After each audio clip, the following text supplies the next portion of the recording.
Anyway, he pointed out that the government are claiming that the £2.4 billion budget for farming is the highest of all time, even though it's been capped at that figure since 2014. So it's the same amount since 10 years, over a decade now at this point.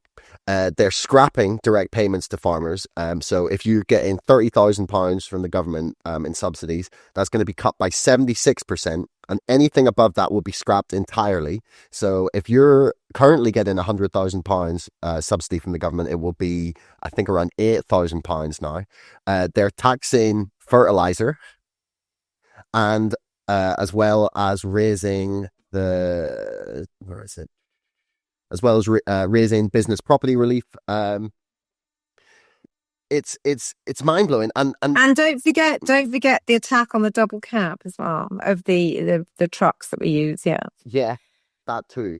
That's the other offensive. Yeah, I mean, basically, they want us to stop farming. That's what it is. Yeah. Unless you're very, very wealthy and you've got a TV program that can subsidize it. Yeah, and that's the biggest problem, is that they're claiming to be going after like large, wealthy landowners who are using farmland to avoid tax. And it's like, right, fair enough. I'm all for that. But there's the complete opposite of what the policy is like actually seems to be doing. And someone pointed out, it might have been Ollie in that video, that what will happen is people will be forced to sell some of the farm in order to pay the inheritance tax bill. Which people will go, oh, that's fine. They've inherited millions, which, we'll not go into that exactly argument right now. But, okay, say that that's the case. You have to sell off £400,000 of land in order to pay the inheritance tax bill, for example. That will be bought up by someone who is not a farmer, because it's too expensive for farmers, for like a new farmer to start farming that land. It's too small a piece for them to make it profitable. 50% or more of land, I'm just going to get the link up here for people who are watching, 50% or more of the land that gets sold by farmers ends up in the hands of non-farmers.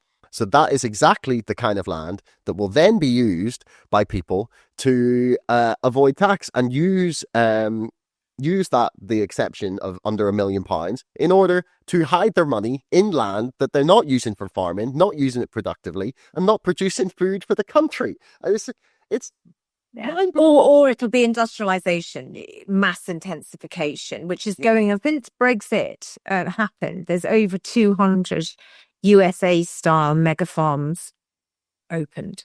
Really? Yeah, I mean, there's one big fight going on about one in Liz Truss's former seat in Norfolk. It'll be the biggest pig factory, I think, in Europe if they get the permission to go through.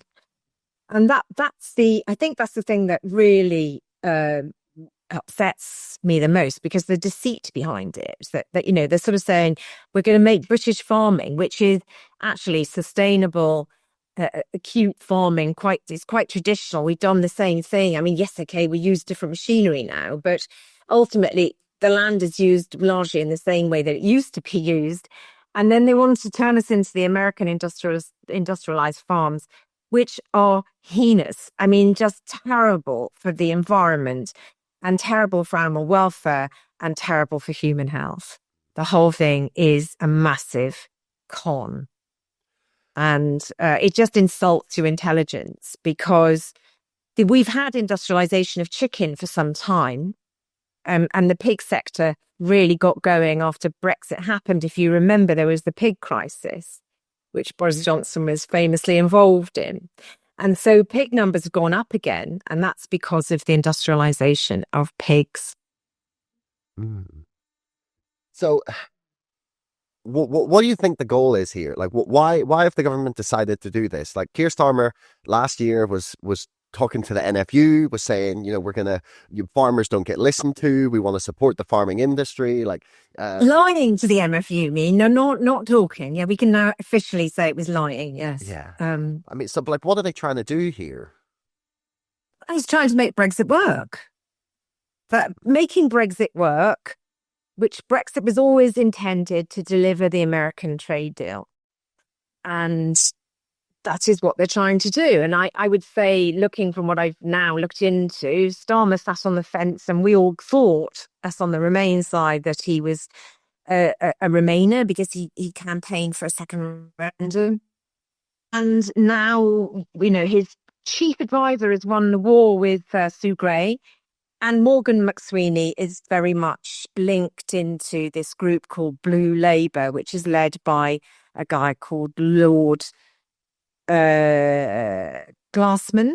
And he was on GB News podcast recently, claiming that Brexit is brilliant and we should embrace Trump for this industrialization, the reindustrialization of Britain, which I'll take you back to the factories of pigs and chickens and stuff like that. Because look, AI is here and it's only going to get bigger. We are looking at mass unemployment across many sectors. So the belief that there's going to be an industrial revolution which sees huge amounts of humans doing work, I think is not quite tallying with what I don't understand that much about AI, but I do understand that we're going, even in the agricultural sector, robots are going to be doing a lot more work than humans. And the machines have largely taken over a lot of work that humans used to do. And I'm pretty sure that in those factories, there will be a role for robots as well. So I can't, this is what I'm seeing. And interestingly, in the last PMQs of Rishi Sunak, there was this handover between them. They sort of had a love in. And Rishi actually said to Keir Starmer, make sure that you foster, I can't remember the exact words. I mean, this is, make sure that you foster and you look after, the AI development here. And that is what I'm seeing. Tony Blair has its institution has continually sort of pushed this as well. And I guess that's what's coming, this tech revolution, this AI revolution, which you can't be a Luddite and be against progress.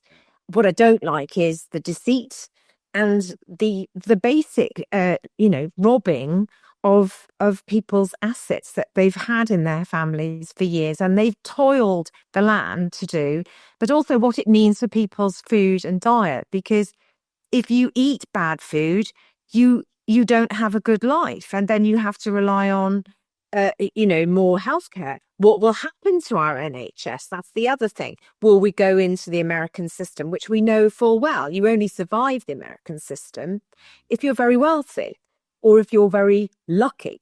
And that's the long and short of it, as I see it. And it is maddening because people that have fought Brexit on the left are now actually cheering for Brexit because, yes, go get those millionaire farmers. It's like, this is about your food. Whether you like farmers or not is by the by. Either we feed you or the massive corporations feed you. And this is the decision that has to be made and will be made over the coming days, weeks, months. That is that far. We might. Well, we'll have to see what happens, going forward. We don't know what other shocks are coming with Ukraine and Russia and all of those other realities. Donald Trump, we don't know what's coming down the line. I'm sure there will be more shocks coming from outside of Britain. But politically, as we stand today, Andrew Marr yesterday said that he thinks that there's some, there are some risks to Rachel's budget. And if the budget doesn't go through, the government falls, or unless they reach a compromise. Yeah. So we'll see what happens. It's fascinating. Yeah. But I certainly can say to you, I have never known farmers as angry as they are. And this will continue to rumble. And they found their voice now. They're united. And they are going to really, really, really make life difficult for this government. Yeah, I'm just pulling up for people some of the absolutely maddeningly stupid takes that I have seen over the past few days. Beginning we start with Will Hutton, his article in The Guardian. Farmers have hoarded land for too long. Inheritance tax will bring new life to rural Britain. Then Otto English, who I've had on this show and is normally quite reasonable on a lot of things, he said, with 1 in 10 British people classed as fuel poor, my sympathy for the descendants of a few hundred millionaires is frankly limited. Richard Murphy said farmers need to stop talking nonsense. They're protesting about inheritance tax changes today. Most of them are quite wealthy or they would not be protesting. The Supertansky, when somebody please think of the poor millionaires. Like, I just, the mad disconnect that people seem to have between, like it's, I don't understand why. And all of these people as well would normally be in favor of trying to reduce the environmental footprint of our economy, to try and reduce like the amount of energy required for food production, or to try and reduce impact upon the planet. And the most environmentally friendly way to consume food is to consume food as close as possible to where you are, like the made as close as possible to where you are. So food grown in this country. And yet, and not processed, and not processed, and yet people are lining up to support a policy that will see us produce less food in this country. And if we do, and even the food we do produce will be produced by mega farms, and the food that we then have to import will be coming like at massive cost in fuel, in terms of like you talk about CO2 or just from countries that have like lower environmental regulations, lower food standards, and this seems to benefit nobody, right? Except, well, it does. It benefits the wealthy corporations and their shareholders. Yeah, exactly. Like that's the only people, and honestly, well, that it makes sense because that seems to be Keir Starmer and this Labour government's biggest supporters. Hey everyone, thanks for making it right the way to the end of the podcast. I love that you tuned in this long. Do me a favor, hit subscribe, because 80% of you bastards are not subscribing, but you're watching my videos. See you next time.